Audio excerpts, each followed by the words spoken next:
Welcome back to Investing Talk Podcast. Today we're diving into the world of digital infrastructure, specifically looking at American Tower Corporation, and we're tackling that big question. Is this stock a good buy right now? We've pulled together a lot of information for you, financial reports, management comments, some tech analysis, even the institutional calendar. Our goal here is pretty straightforward. Cut through the noise, give you the key facts, and help you form your own clear view on this giant in the tower space. Oh, and before we jump in, please do hit subscribe, give us a like, maybe leave a comment. And hey, if there's a specific company you want us to look into next time, definitely let us know in the comments below. Okay, so let's get started. Looking at American Tower, there's been some positive movement recently. Shares ticked up after they presented at that Goldman Sachs Communicopia Plus Technology Conference back in August. And, that seems to have built some momentum. The stock's up, 11.2% year to date. That does paint a bit of a bullish picture, doesn't it? It does set a positive tone, but I think what's really underpinning that is the company's, well, its stability, almost defensive, you could say. What really jumps out from the sources is the confidence in cash flow. Just last month, September, they declared a $1.70 per share cash distribution. That's payable October 20th. For investors looking for income, that's not just noise. It's a clear signal from management. It says, we're confident in our cash generation, which, is fundamental for any infrastructure REIT. That's definitely the good news side. But looking ahead, it seems like that stability might hit some, let's call it technical turbulence. The calendar shows we're heading into a period, maybe the next 3 months, where some volatility seems almost baked in, institutionally speaking. It looks like a busy time for fund managers. Oh, absolutely. There are 3 key dates that really define the short-term picture here. First up, October 31st. That's when we get the major ETF quarterly rebalancing. The index shuffle. Exactly. It's always a short-term thing, driven by technicals. Big passive funds have to buy or sell based on index weights. Creates noise, basically. Right. And then right after that technical noise, we get a peek at the fundamentals, or at least who's holding. November 7th is when the 13F filings land. Those are the disclosures from the big institutional buyers. Right? Precisely. The 13Fs, for anyone maybe not familiar, they're mandatory quarterly reports. Right. Managers with over $100 million have to show their U.S. stock holdings. So, yeah, this is where we see what the big players, the institutions, are actually doing with American Tower. Are they quietly buying more or maybe trimming back? Okay, so ETF rebalancing, then seeing what the big funds did. What's next? Well, that all leads up to the main event, you could say, December 10th.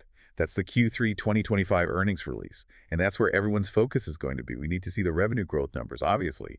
But also, crucially, any changes management makes to their full-year guidance, especially thinking about current interest rates, currency swings, all that. So, pulling back a bit, are you saying that even if the core tower leasing business is humming along nicely, we should probably expect American Tower's stock price to be kind of choppy for the next quarter, just because of all these big institutional and ETF flows moving around? That's exactly it. I mean, think about it. The underlying business, the fundamentals, they might be solid as a rock.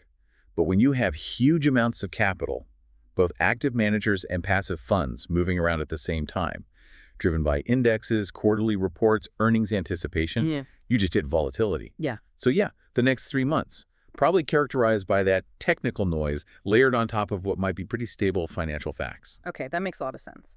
Let's pivot then. Let's move away from the short-term chop and dig into the why. Why does this company get the attention it does? Let's talk fundamentals, the scale, the competitive moat, the stability of the actual business. Well, the competitive advantage here is frankly pretty amazing. We're talking about the clear global leader in owning telecom towers. They operate something like over 200,000 towers across multiple continents. It's not just sheer size. It's a massive network effect.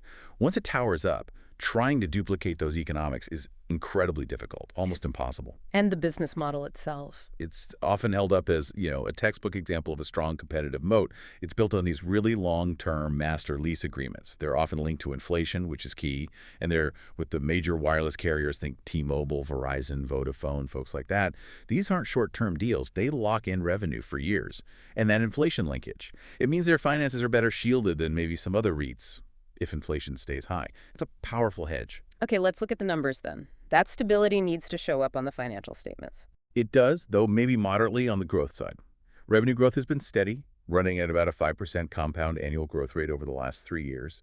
Full year 2024 total revenue was $11.85 billion. And profitability, which is really key for infrastructure plays, that looks very strong.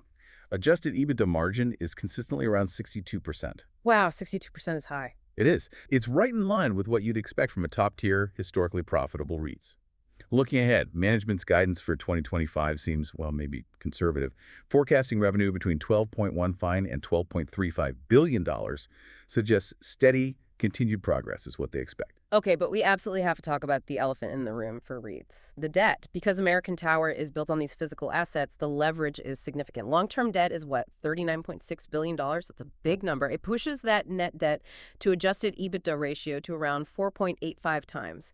Now, I know that ratio might be typical for infrastructure, but calling $40 billion in debt just necessary feels a bit light. How much does that really impact their flexibility, especially if interest rates stay higher for longer? That's absolutely the right question. And you have to immediately put that leverage number next to the cash flow figures. Yes, the debt is high, no question. But the cash generation is also, well, huge. Operating cash flow in 2024 was $7.23 billion. That number doesn't just cover the dividend. Which is substantial in itself. Right. It strongly covers the dividend and their pretty significant capital spending for growth, which was $2.12 billion in 2024. So that strong visibility into future cash flow, it does cushion the immediate risk from the debt load. But, and this is the key weakness you pointed out, rising interest rates are a material concern, specifically for refinancing costs down the road. As existing debt matures, they'll likely have to refinance at higher rates, and yeah, that will squeeze net income.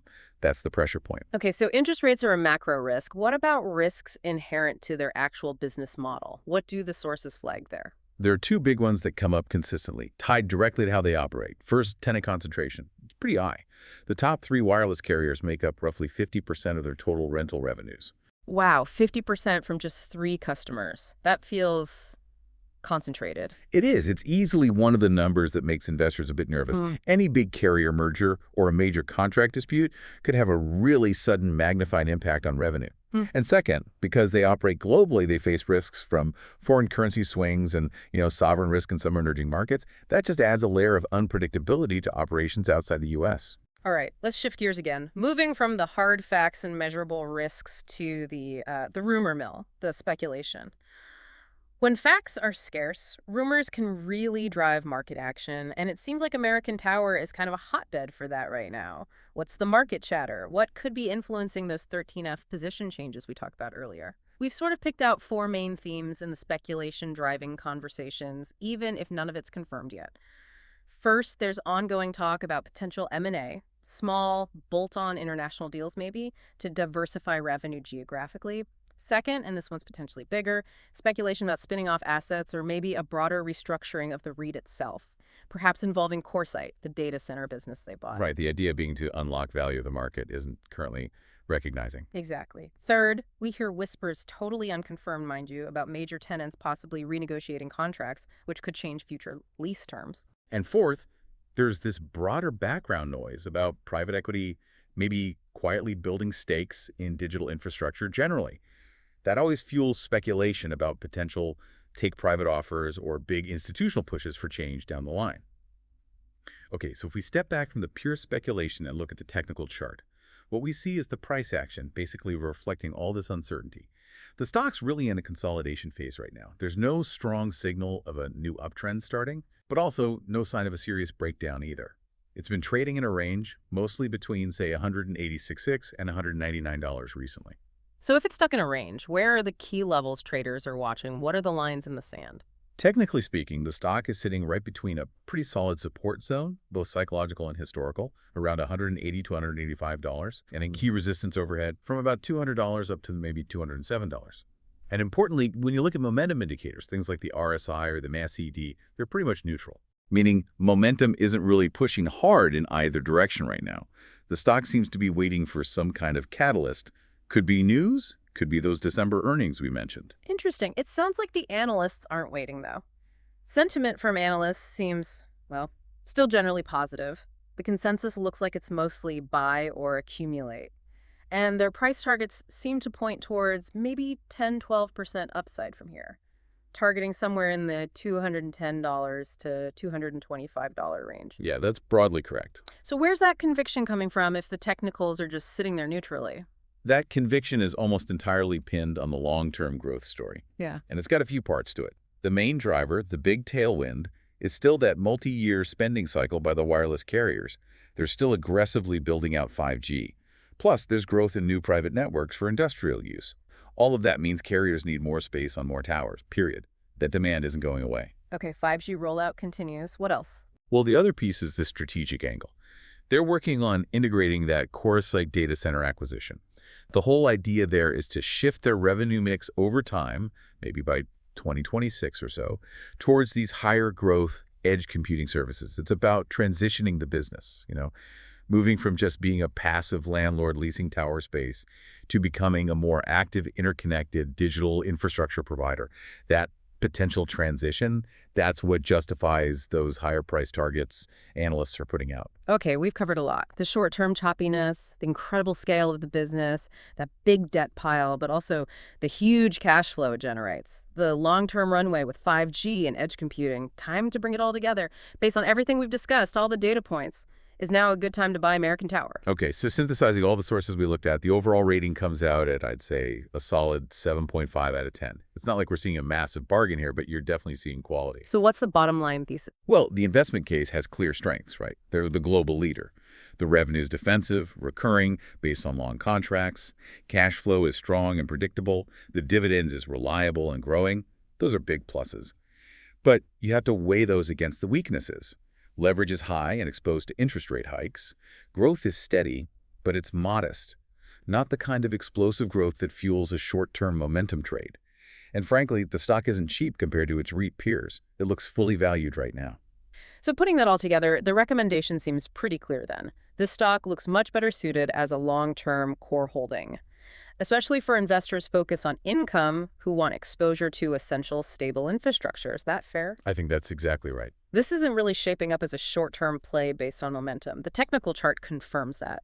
Short-term, the price seems likely to stay stuck in that range between support and resistance until we get something concrete, like those Q3 earnings in December, or maybe, just maybe, some real news on those restructuring rumors we talked about. Absolutely. And before we wrap up, maybe one final thought for listeners to chew on.